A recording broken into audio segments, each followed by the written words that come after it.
nossa leitura inicial está aqui no livro de Atos dos Apóstolos, capítulo 4. Nós vamos ler o verso 11 e o verso 12.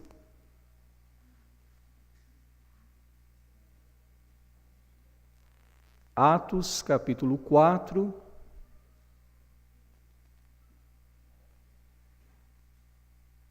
O livro de Atos dos Apóstolos é o livro histórico do Novo Testamento. Ele vem logo após os evangelhos, Mateus, Marcos, Lucas e João. Então, o primeiro livro, depois dos evangelhos, é o livro de Atos dos Apóstolos. Ele foi escrito por Lucas. Lucas escreveu o Evangelho e escreveu também o livro de Atos. E Lucas é o único autor não judeu aqui no Novo Testamento. Ele era um gentil. É o único autor desses 27 livros do Novo Testamento que um gentil escreveu. O Evangelho e o livro de Atos foram escritos por Lucas. Então nós vamos ler aqui em Atos capítulo 4, o verso 11 e o verso 12, que diz assim: Ele é a pedra que foi rejeitada por vós, os edificadores, a qual foi posta por cabeça de esquina. E em nenhum outro há salvação, porque também debaixo do céu nenhum outro nome há dado entre os homens, pelo qual devamos ser salvos. Até aqui. O apóstolo Pedro e o apóstolo João, nesse capítulo 4, diz aqui que eles estavam diante do Sinédrio, porque no capítulo 3, eles realizaram um grande milagre, que foi a cura de um coxo, que estava ali diante do templo, e eles então oraram em nome do Senhor Jesus, aquele coxo foi curado. E então, de todo o movimento, de todo o agito que trouxe a multidão que ali estava, então eles foram levados diante do Sinédrio para se justificarem diante das autoridades judaicas que ali existiam. E é interessante nesse verso 11 que eu tenho lido, é o apóstolo Paulo, o apóstolo Pedro e o apóstolo João, em todo esse capítulo, eles estão falando sobre a pessoa do Senhor Jesus Cristo.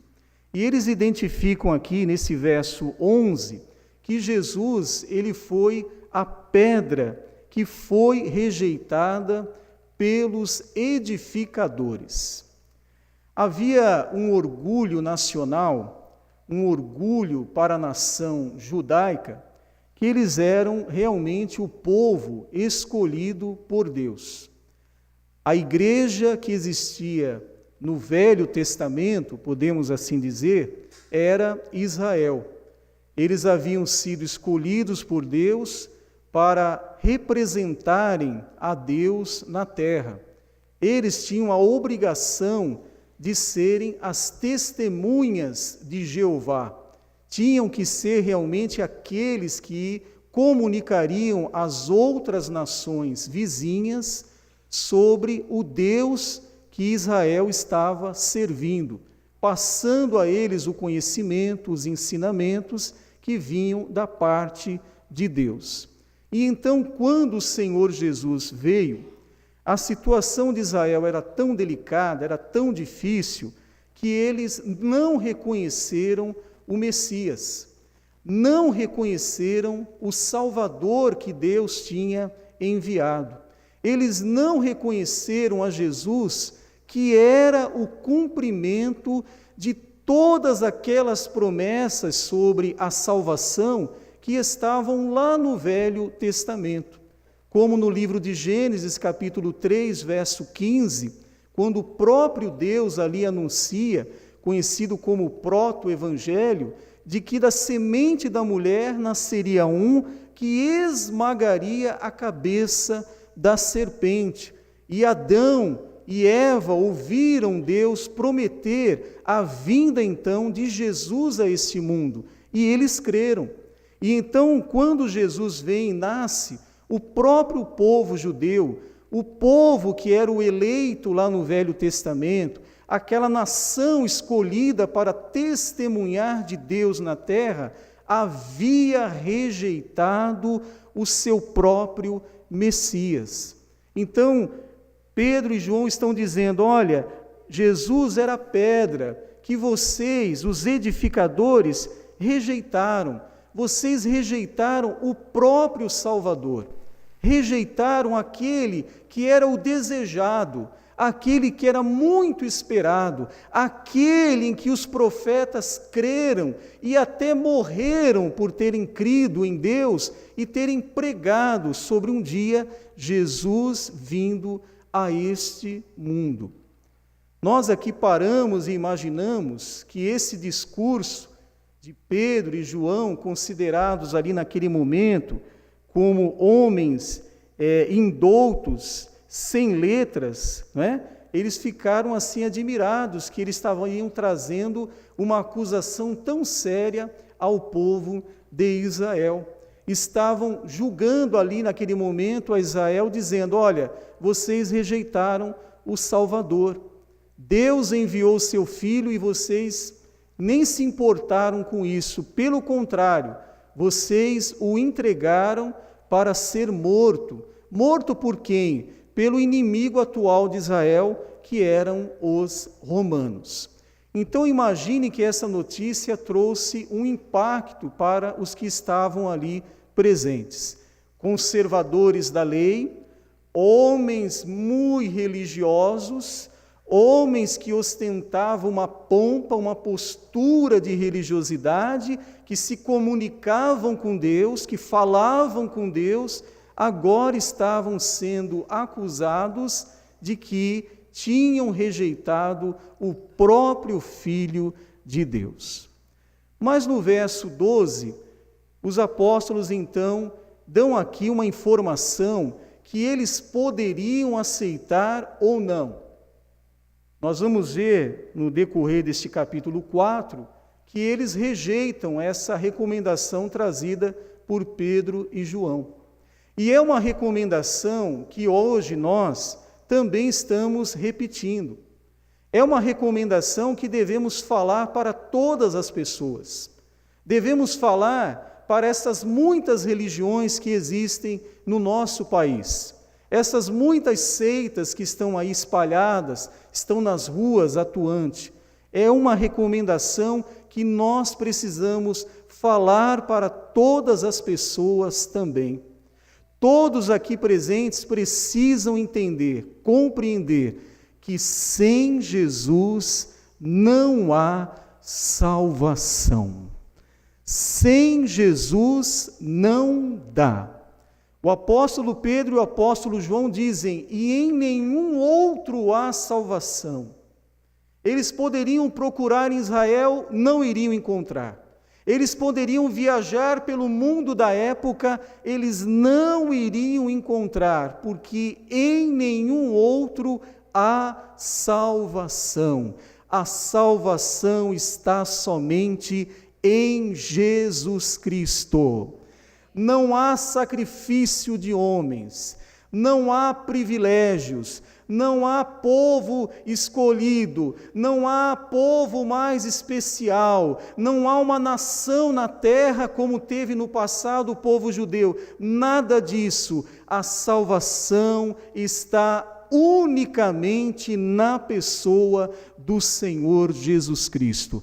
E em nenhum outro há salvação. Por quê? Porque também debaixo do céu, aqui na terra, para todos os homens, nenhum outro nome há dado entre os homens pelo qual devamos ser salvos. Somente através de Jesus. Somente Jesus pode salvar o homem. O apóstolo Paulo, na sua segunda carta, na primeira carta a Timóteo, capítulo 2, verso 5, ele diz: E há um só Deus e um só mediador entre Deus e os homens, e ele se chama Jesus Cristo.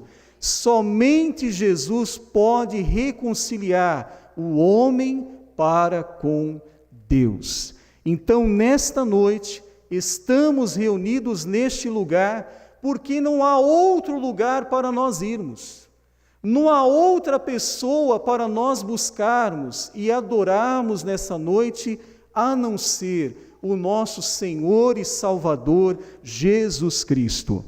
Meu irmão, os judeus, eles ficaram arrasados. Por quê? Porque eles rejeitaram o único que os poderia salvar. Eles entregaram à morte o único que poderia tirá-los, libertá-los da escravidão do pecado. Mas nesta noite, neste lugar, nós não cometemos ou não cometeremos o mesmo erro, porque estamos na presença do Senhor Jesus Cristo. Essa notícia de João e de Pedro não nos abala, porque temos acreditado, temos confiado que o Senhor Jesus é o nosso único e suficiente Salvador. Você pode nesta noite lhe prestar um culto inteligente, um culto racional. Você pode adorar o santo nome de Jesus, porque Ele é o nosso único e suficiente Salvador. É aquele que está hoje à direita de Deus lá no céu, e Ele está intercedendo por nós agora. É aquele que um dia prometeu voltar a esta terra para buscar os seus, para buscar a sua igreja e para levá-los para o céu. É este Senhor maravilhoso que eu e você estamos aqui reunidos para adorar e bendizer nesta noite. Louve, meu irmão, adore o santo nome de Jesus, porque com certeza nós estamos aqui pela vontade do nosso Deus. Era isso que Deus queria para nós. Era isso que Deus esperava de nós. Que nós reconhecêssemos que éramos pecadores e que estávamos indo para o inferno. Mas Jesus, por bondade e misericórdia, por amor, veio a este mundo, pagou o preço da nossa redenção e hoje nos deu a bendita esperança de vida eterna. E Deus, Ele nos queria aqui nesta noite, para louvar e engrandecer o seu santo nome. Então eu convido você, para que adore ao Senhor, para que tenha liberdade neste lugar, para que você dê glórias e aleluias ao santo nome de Jesus, porque Ele é o nosso único e suficiente Salvador. Não estamos confiando na força do homem, não estamos confiando na força dos governantes, não estamos confiando em nações poderosas, nações bélicas, não. A nossa confiança está no Senhor Jesus Cristo, que é fiel para cumprir a sua promessa para cada um de nós. Amém?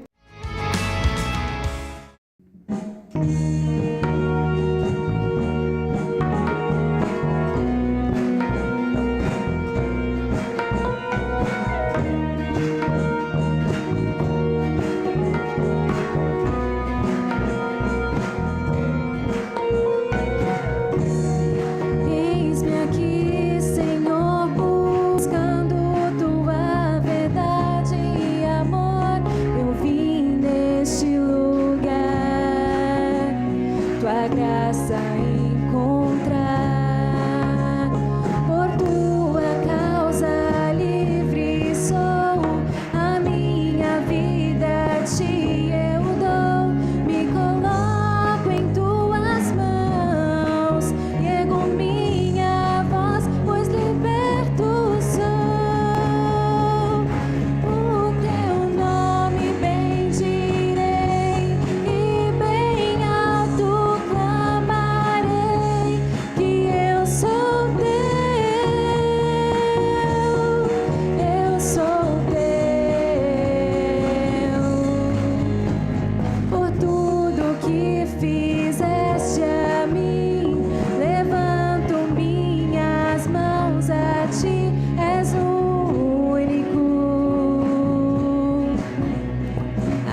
Aplauda o Senhor nesta noite. Nosso Deus, Ele é soberano, Ele reina antes da fundação do mundo, e Ele reinará eternamente, e os salvos junto com Ele. Oh, aleluia.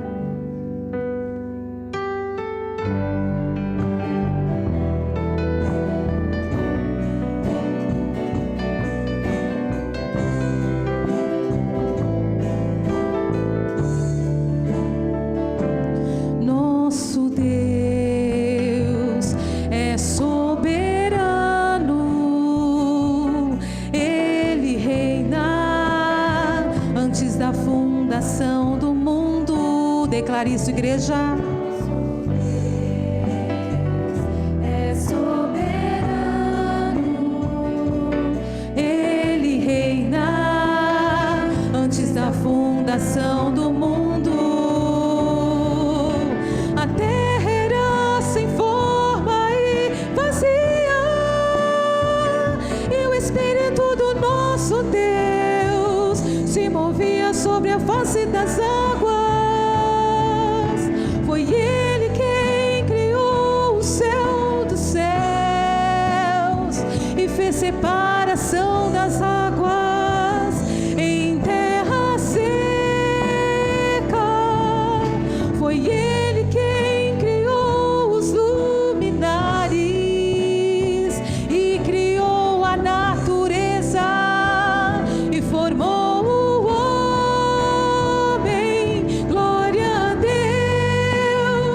suas maravilhas, pelas suas grandezas.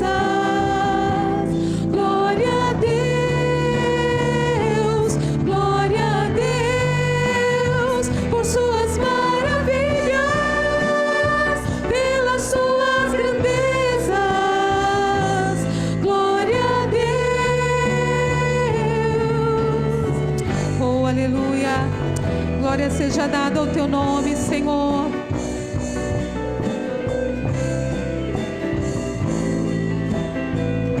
Nosso Deus é soberano, Ele reina antes da fundação do mundo. Nosso Deus, Ele é soberano, é soberano. Ele reina antes da fundação do mundo. A terra era sem forma e vazia, e o Espírito do nosso Deus se movia sobre a face das águas. Foi Ele quem criou o céu dos céus e fez separação das águas em terra seca.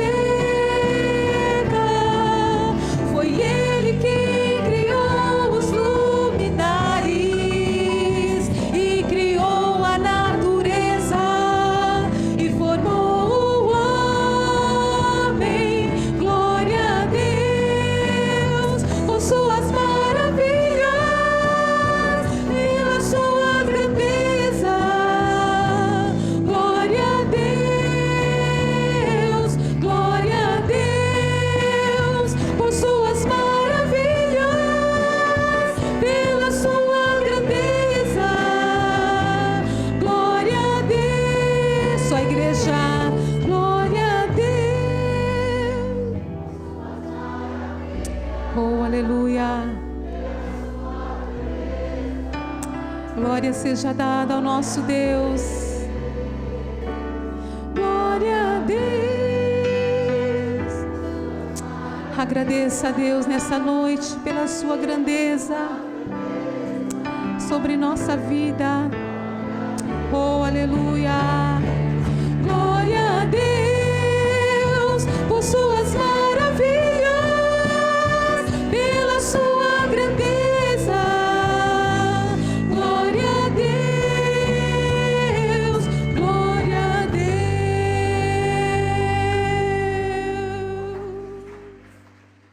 Oh, aleluia. A paz e a graça de nosso Senhor e Salvador Jesus Cristo. Gostaria de meditar com os irmãos, amigos, o livro de Juízes, capítulo 9. Juízes depois de Josué.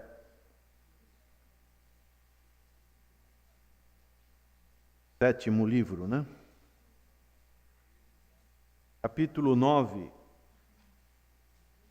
a parábola de Jotão. Juízes, capítulo 9, verso 7.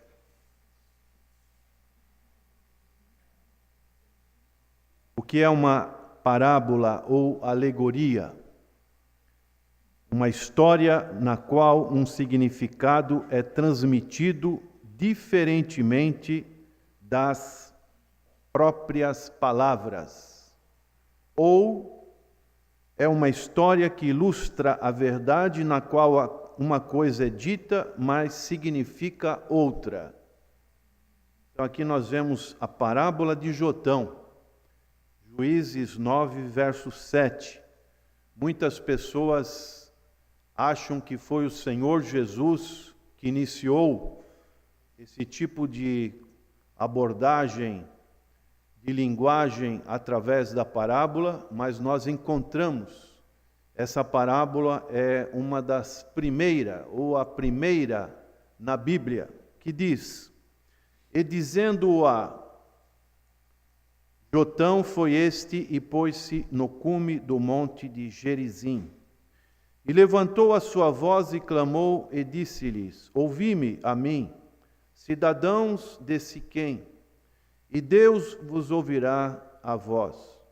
Foram uma vez as árvores a ungir para si um rei, e disseram à oliveira: reina tu sobre nós. Porém, a oliveira lhes disse: deixaria eu a minha gordura, que Deus e os homens em mim prezam, e iria alabutar sobre as árvores? Então disseram as árvores à figueira: vem tu e reina sobre nós. Porém a figueira lhes disse: deixaria eu a minha doçura, o meu bom fruto, e iria labutar sobre as árvores? Então disseram as árvores à videira: Vem tu e reina sobre nós. Porém a videira lhes disse: Deixaria eu o meu mosto, que alegra a Deus e aos homens, iria labutar sobre as árvores?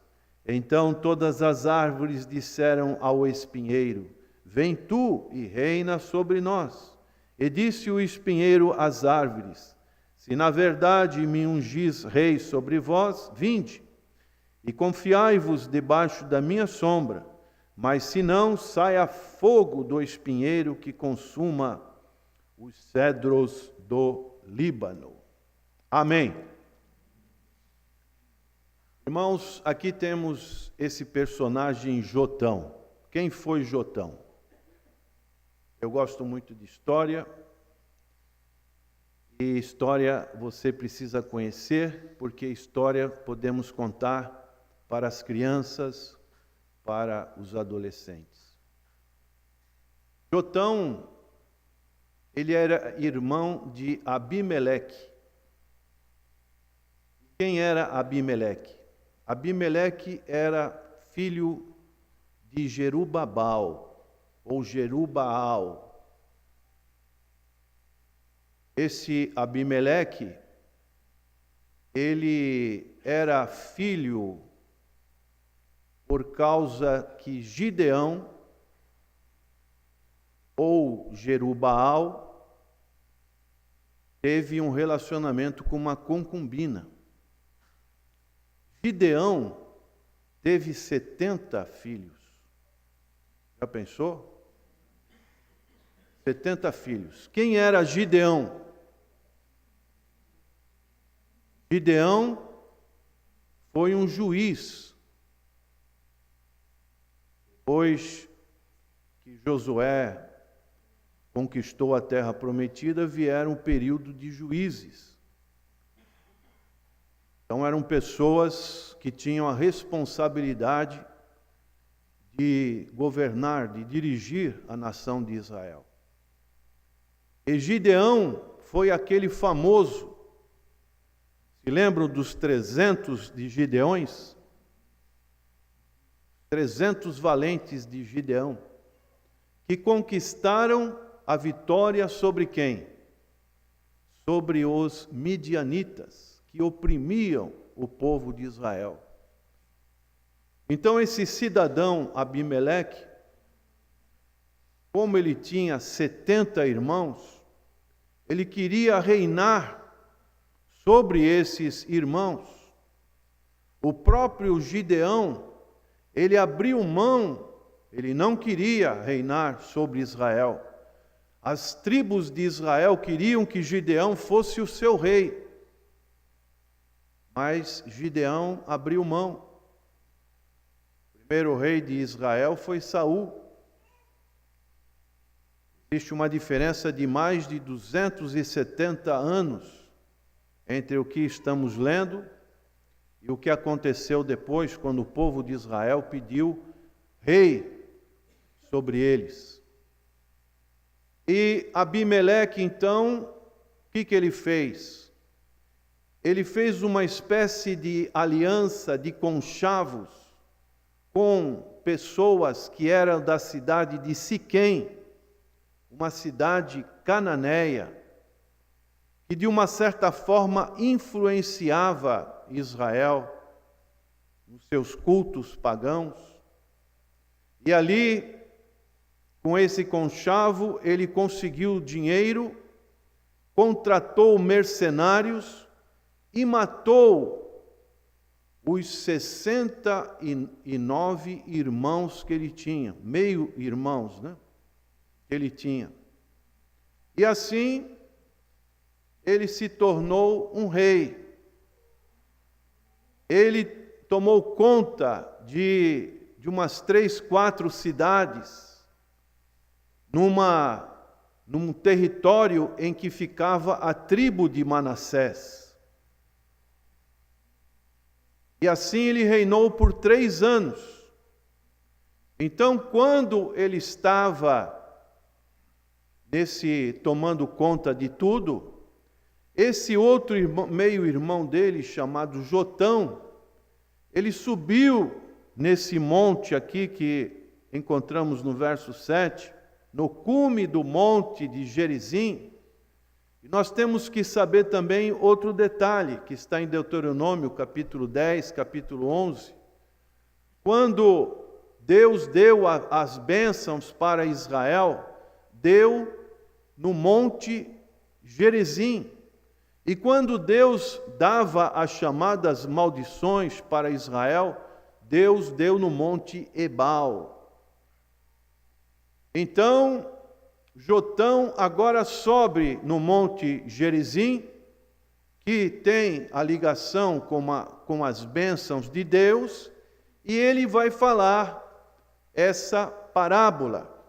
E antes de adentrarmos no segundo sermão, só para os irmãos não ficarem em suspenso com a história de Abimeleque, esse Abimeleque, e os próprios moradores de Siquém, eles fizeram emboscada contra Abimeleque, e assim Abimeleque, ele foi sendo derrotado em batalhas e chegou a uma determinada cidade, onde os moradores, ele cercou a cidade, e os moradores fizeram uma torre para se esconderem, e a ideia dele era colocar fogo nessa torre, mas uma mulher, uma pedra de mó. As mulheres tinham esse ofício antigamente, faziam a farinha, faziam o trigo para fazer o pão. Essa mulher joga uma pedra de mó e acerta na cabeça de Abimeleque, e Abimeleque, para não ser desonrado, para não, como Saul, para não dizerem que ele foi morto por uma mulher, ele pede para o seu escudeiro matá-lo com a sua espada. Assim termina a história desse Abimeleque, que queria ser rei, que queria usurpar essa situação, e ainda adentrando na figura dessas árvores, que na Bíblia a linguagem árabe, árvore, significa homens. Por isso, quando o Senhor Jesus, certa ocasião, ele cuspiu na terra e pegou aquele espécie de lodo com a terra e colocou nos olhos de um cego e pediu para aquele cego: o que você está vendo? Foi um milagre que o Senhor operou em fases, em partes. E aquele homem disse o que para Jesus? Eu estou vendo árvores andando como homens. Então, na Bíblia, árvore significa homens. E aquelas árvores todas, elas reclinaram o convite de governar. Somente o espinheiro aceitou o convite. O que significa o espinheiro? O espinheiro, ele só serve para fazer cerca. Não tem utilidade nenhuma. E no verão, a sua árvore fica tão seca que pode vir, por exemplo, um raio, um fogo, e tudo que tivesse debaixo do espinheiro iria ser consumido. Então, aquelas próprias árvores não acharam um bom negócio ficar embaixo de um espinheiro, sobre o reinado de um espinheiro. Essa é o primeiro sermão. E agora vamos para o segundo sermão, dentro do tempo que nós temos, que é o sermão da oliveira fiel, que está aqui no verso 9, que nós vamos nos ater. Então, as árvores queriam um rei, e disseram primeiro à oliveira: reina sobre nós. Não é um convite muito bom? Reina sobre nós. Você vai ser o nosso rei daqui para frente. Mas O que disse a oliveira? Deixaria eu.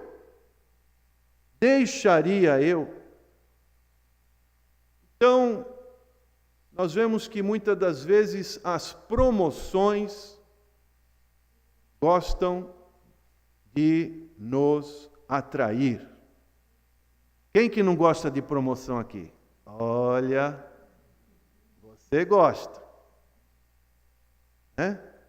Quando você vê lá na vitrine 50% off, oh, que maravilha!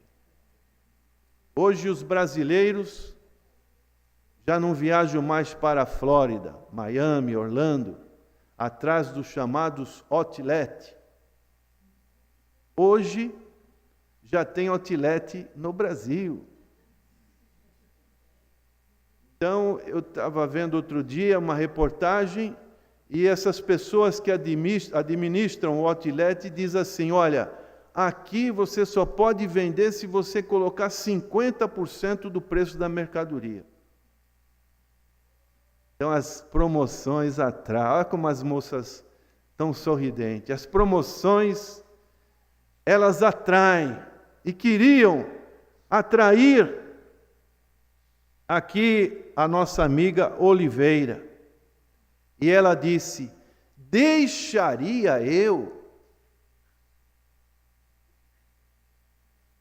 Ela estava fazendo uma obra muito mais importante. Deixaria eu de me atrair por isso? Deixaria eu de querer ser rei? Eu vou ter outros compromissos. Eu tenho que produzir o óleo. Aqui na minha tradução diz a minha gordura, mas na tradução original é o óleo. O óleo servia para quê? O óleo que dava luz. O óleo era o óleo de fazer comida, era o óleo da unção que os profetas usavam para ungir os reis, os sacerdotes. Como eu deixaria de fazer isso? Vocês se lembram de Neemias? Neemias se propôs ir a Jerusalém a fazer uma grande obra. E nessa obra era reerguer os muros derrubados de Jerusalém, era colocar as portas ao redor deste muro, era fazer com que o templo do Senhor pudesse ser restabelecido, o seu ofício religioso, era dar uma vida para os seus moradores, uma vida digna, uma vida protegida contra os inimigos. E Sambalat, Tobias e Gesem, que eram samaritanos, que eram arábios, eles fizeram de tudo para que Neemias interrompesse a sua obra. Convidaram para que Neemias fizessem uma aliança com ele. E lá em Neemias capítulo 6, verso 3, ele diz que a chave desse livro de Neemias, ele diz assim, como deixaria eu de parar a obra para ir conversar com vocês? Ele chegou até a ser seduzido por um profeta chamado Semaías para ir ao templo e oferecer sacrifícios ao Senhor. Mas ele era muito esperto, ele era sóbrio, ele era vigilante. Ele sabia que ele não podia entrar no templo do Senhor, somente o sacerdote podia adentrar. E ele via a maldade daquelas propostas, daquelas promoções que esses seus inimigos queriam fazer. E ele disse então, não, eu não vou. Meu irmão, deixaria você de fazer a obra que o Senhor tem colocado no seu coração para fazer outras coisas de somenos neste mundo?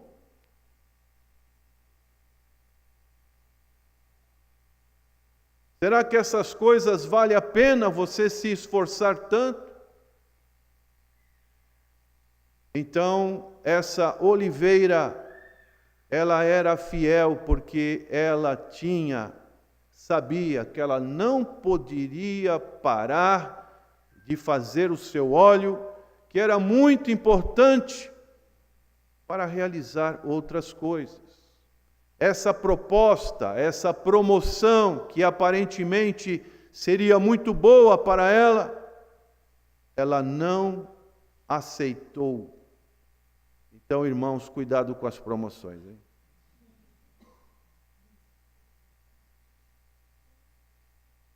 Pode esperar a bênção do Senhor nesse trabalho tão estranho que me é oferecido?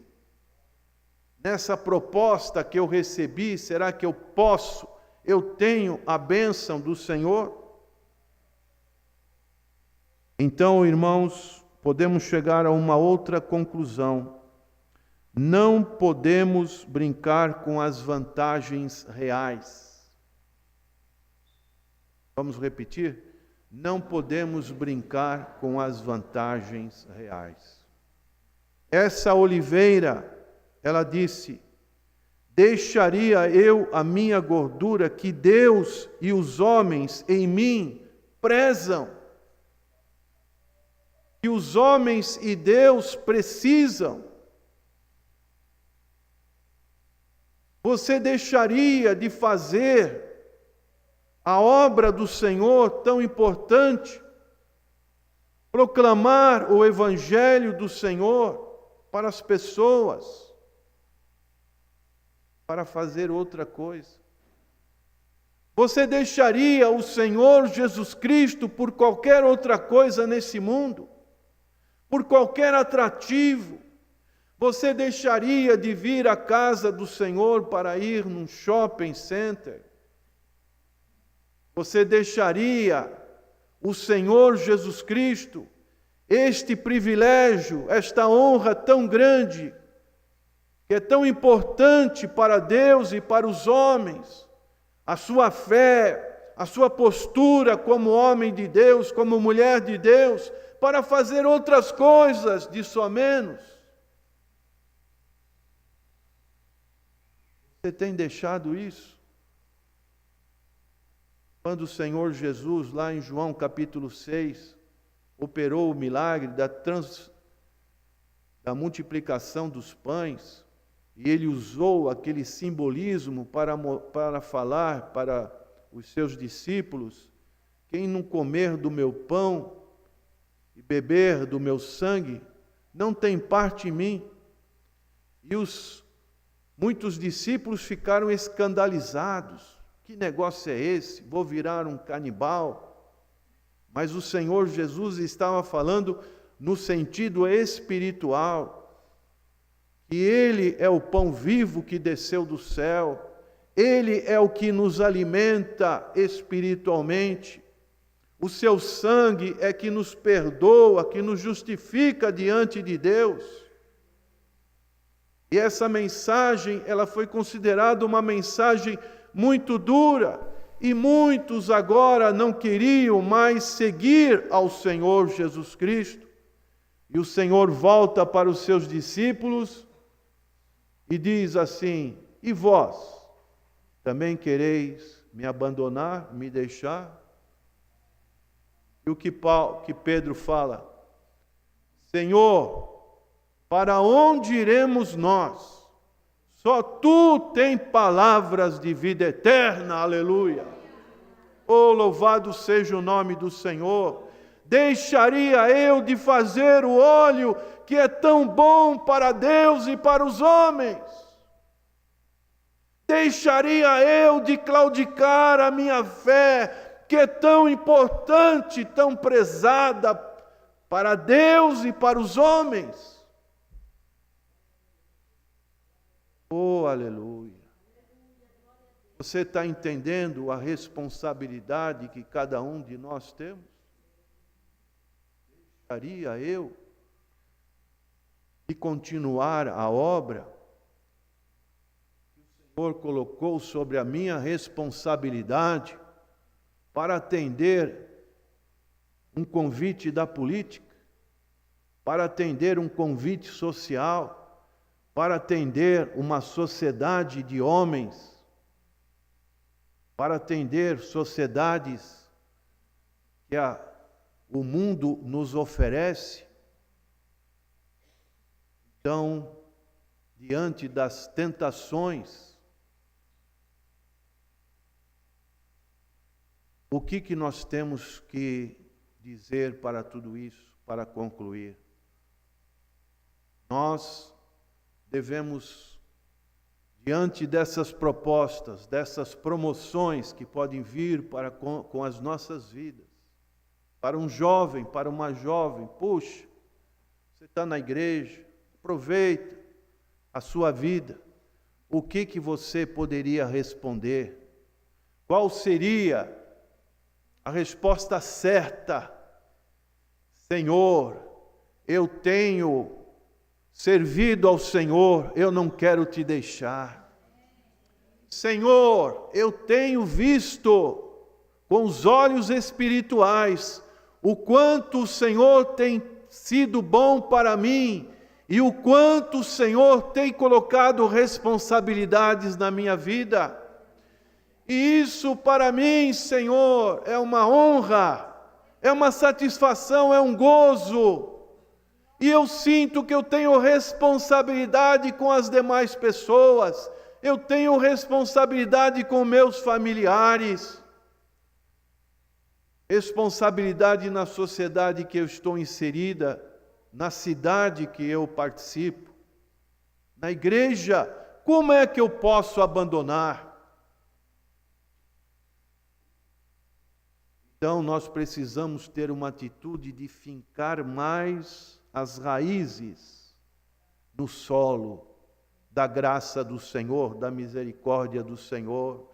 E quando Satanás nos vê que nós estamos alegres, que nós estamos rejubilando, que nós estamos na força do Senhor fazendo o seu trabalho, ele vai dizer: não dá para ter muita proposta contra esse servo, essa serva do Senhor, porque ela está na rocha que é Cristo, aleluia.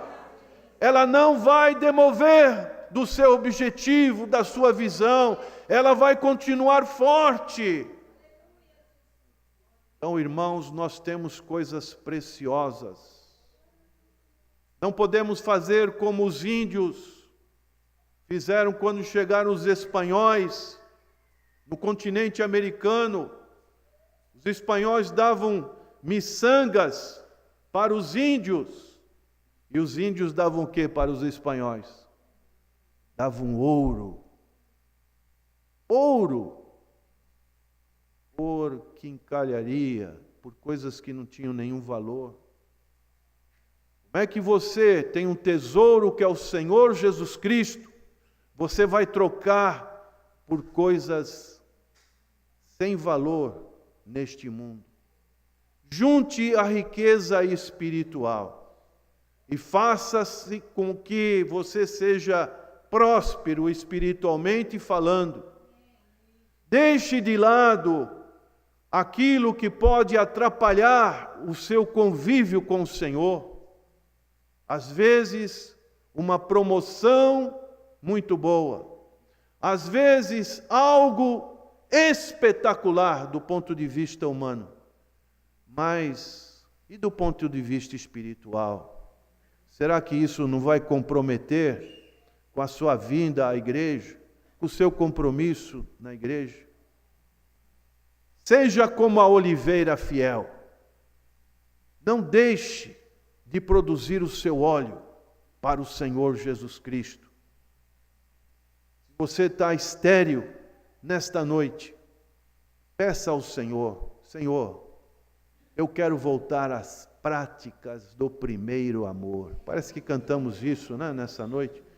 Quero voltar às práticas do primeiro amor, aonde eu sentia aquele gozo celestial de poder te servir, de poder ser útil ao Senhor, de poder entregar a minha vida para que o Senhor abençoe as pessoas e que eu esteja bem compromissado, comprometido com a visão do teu reino. Eu não quero reinar sobre ninguém, eu quero é fazer a obra do Senhor. Aleluia. Vamos orar? Senhor, nosso Deus e Pai, que não sejamos como o espinheiro, ó Deus. Queremos dominar na base da força, mas que sejamos, Senhor, desprendido de qualquer situação neste mundo, mas que sejamos importante para Deus, importante para as pessoas que buscam a Deus. E assim, ó Pai, que possamos continuar nesta missão que o Senhor tem nos oferecido, tem nos chamado para realizarmos esta grande e profunda obra, e que aqueles que ainda não te conhecem, Senhor, cheguem ao conhecimento da verdade. Como disse Pedro, para onde iremos nós? Só tu tens a palavra, as palavras de vida eterna. Ó Deus, que as pessoas que sentirem no seu coração essas palavras de vida eterna, nós possamos, como igreja do Senhor, proclamar este evangelho, que é poder de Deus para a salvação de todo aquele que crê. Nessa hora, será que tem alguém que está buscando essa palavra de vida eterna, adentrou aqui e quer continuar ouvindo palavras de vida eternas, palavras que trazem salvação para a eternidade, palavras que livram da condenação e trazem o perdão de pecados através do Senhor Jesus Cristo? Se tem alguém que ainda não fez isso, dê um sinal com a sua mão, com o seu braço, dizendo: Senhor, eu quero continuar, eu quero ouvir mais essas palavras de vida eterna. Você que adentrou aqui e ainda não teve essa experiência com Deus, dê um sinal com a sua mão. Nós queremos orar com você, queremos ajudá-lo na sua caminhada aqui neste mundo, para que você realmente possa ser essa oliveira fiel. Se você tem claudicado, se você tem desviado, se o seu óleo está agora faltando, nesta noite, busque novamente a frutificação. Deixaria eu, se você tem se envolvido tanto com as coisas desse mundo, é hora de você refletir e dizer: Senhor, eu preciso de mudança. Se tem alguém, alguns dos irmãos nessa situação, fique em pé agora no seu lugar.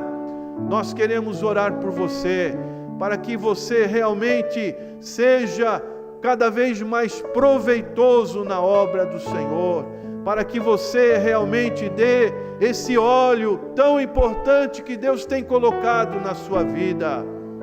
Vamos orar, vamos buscar ao Senhor enquanto podemos achar. Você que está sentado, agora clame ao Senhor por esses irmãos que estão em pé. Ajuda esses irmãos que estão em pé, que estão na disposição de querer servir mais ao Senhor. Senhor, nosso Deus e nosso Pai, Tua palavra diz: buscar-me-eis e me achareis quando me buscares de todo o vosso coração. Senhor, ajuda esses irmãos, Senhor, para que eles sejam frutíferos na Tua presença, para que eles possam se envolver mais com a Tua obra, para que aquilo de dom que o Senhor deu para eles, para elas, sejam cada vez mais abundantes na Tua obra, Senhor.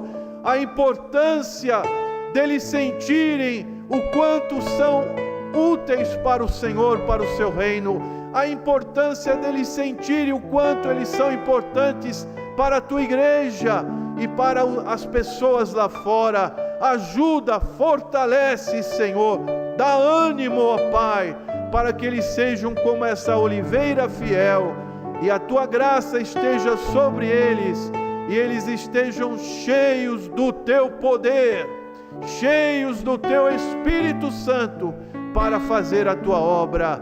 Nós oramos agradecidos em nome do Senhor Jesus Cristo. Amém.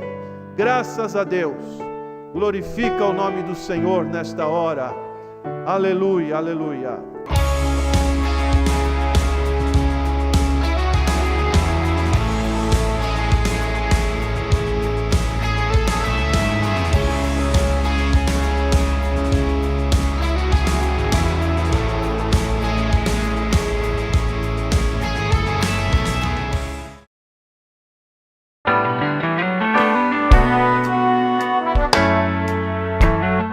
Você quer recuperar a beleza do seu sorriso? Estão faltando dentes em sua boca? Sua prótese não está mais funcionando? Você não consegue mastigar direito? Precisa remover dentes impactados? Seus dentes estão amarelos? Então venha conhecer a Rinaldi Odonto. Tem estacionamento próprio? Você poderá contar com uma agradável cordialidade na recepção, excelente pré-atendimento, avaliação e procedimentos personalizados com os doutores Natan e Natanael Rinaldi.